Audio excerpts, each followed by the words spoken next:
talk about isosceles triangles. We actually learned what an isosceles triangle was in the last chapter. What did it mean for a triangle to be isosceles? Two, technically, or more sides are congruent. Today we're really just going to be thinking about two sides being congruent. But technically, isosceles is two or more sides of a triangle are congruent. We have two theorems that talk about this. The first one says if two sides of a triangle are congruent, or in other words, if it's an isosceles triangle, then the angles opposite of those sides are congruent. So that means those two angles would have to be congruent as well. So if two sides are the same, then this theorem tells us that two angles are the same. The second theorem says if two angles of a triangle are congruent, then the sides opposite of those are congruent. So in the end, it's going to be the same picture, but it's just where we're starting. One of them says when we start with sides, we can then say angles match. The other one says when we start with angles, we can then say sides match. So these two are saying the same thing but backwards, which means they are what? Converses. They're converses of each other, and they're both true. When we cite these as reasons, we're going to use the same reason either way. We are going to call them both the isosceles triangle theorem. Okay. So we won't need to specify which way it's going, but we need to know that it works both ways. That if I know something about sides, I can say something about angles. If I know something about angles, I can say something about sides. Both ways we will cite it as the isosceles triangle theorem. Can we call it the it theorem? I'll abbreviate, but not to that. The it theorem? Not the it theorem. We will abbreviate it though, because I know isosceles is a difficult word for many people to spell. In most of your givens today, it's going to tell you something about a picture. It'll tell you you're given a triangle. It'll tell you you're given some rays. You don't need to include that in your given.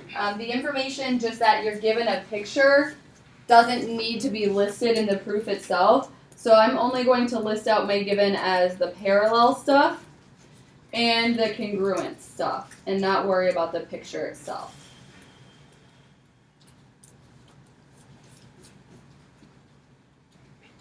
Alright, so I can mark that 1 and 2 are the same. And then I have parallels. And I said before, when I have parallels, I like to make kind of a picture off to the side of my parallels and just one more line coming in. So if I take this line coming in, I can still see angle 1, and this would be A down here, which gives us a special pair of angles. Angle 1 will be congruent to angle A. What kind of angles are they? Corresponding. We have not done much with correspondings recently. We learned about correspondings in chapter 3, and we've still been using a whole lot of AIAs, but we haven't really done correspondings too much lately. But those are corresponding angles. So our reason would be if parallel, corresponding angles congruent. And I can mark that in my picture. 1 and A are the same. 2 and B. B congruent as well. 2 and B can also be congruent. So if I draw my parallels and the other line, then I see angle 2 and angle B. What kind of angles are they? AIA. They're AIAs.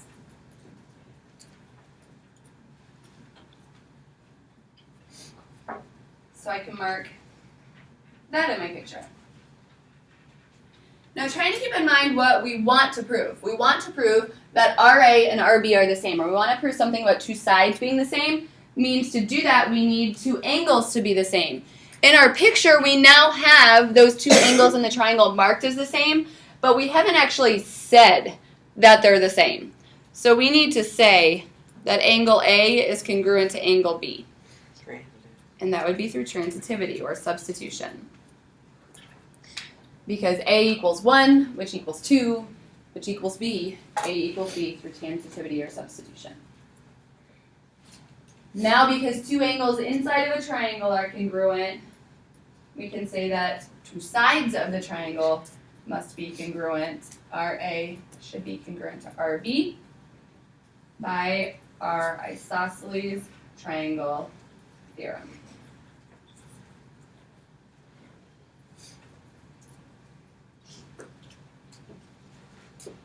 Would angle ARB technically be congruent to 1, 2, A, and B as well? Yes. ARB? No. We don't know anything about angle ARB. But don't we? Because the triangle has to add up to 180, and the other two are 60, so it has to be 60. The other two don't have to be 60. They could both be 45. True. They could both be Yeah. 10. Questions?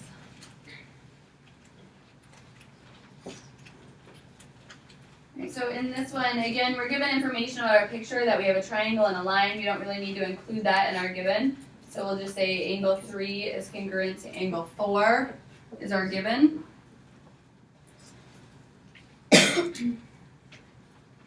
And I can mark that. We're trying to prove that two sides are the same, which means we need two angles inside of our triangle to be the same.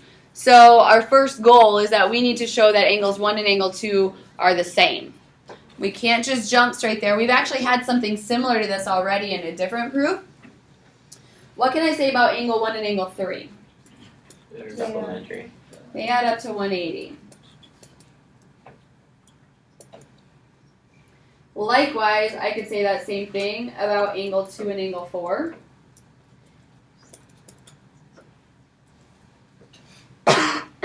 What's my reason on that? Definition of supplementary.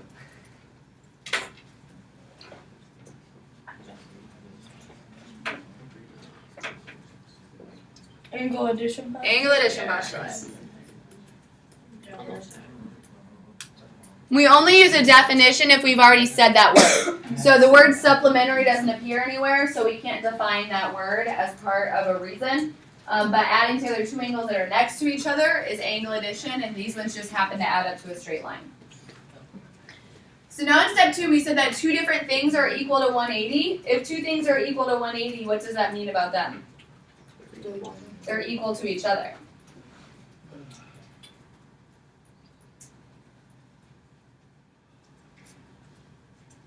What's that called?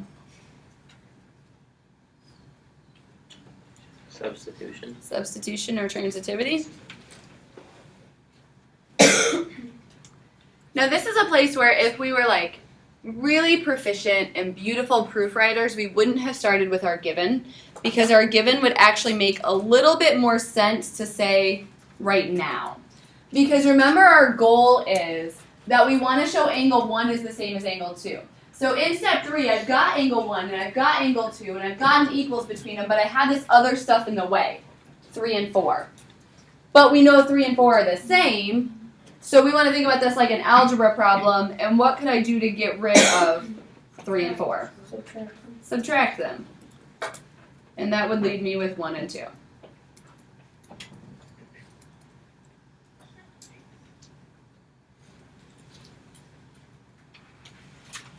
So now I can mark in my picture that angle 1 is the same as angle 2,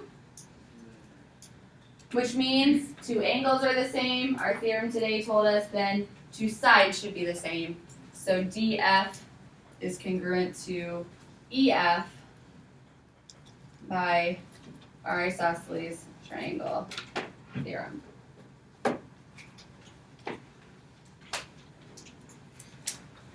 Questions?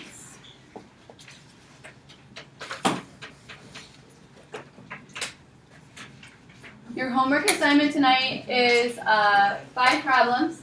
A couple of them are very similar to the ones that we've done in the notes, actually using the same pictures. Number 7, I'll give you just a little hint on. In that one, at some point in the proof, you will need to prove some congruent triangles and do a CP-CTC like we did yesterday. So number 7, you will also use your isosceles stuff because that's in this lesson, but you will also use some stuff that we did yesterday.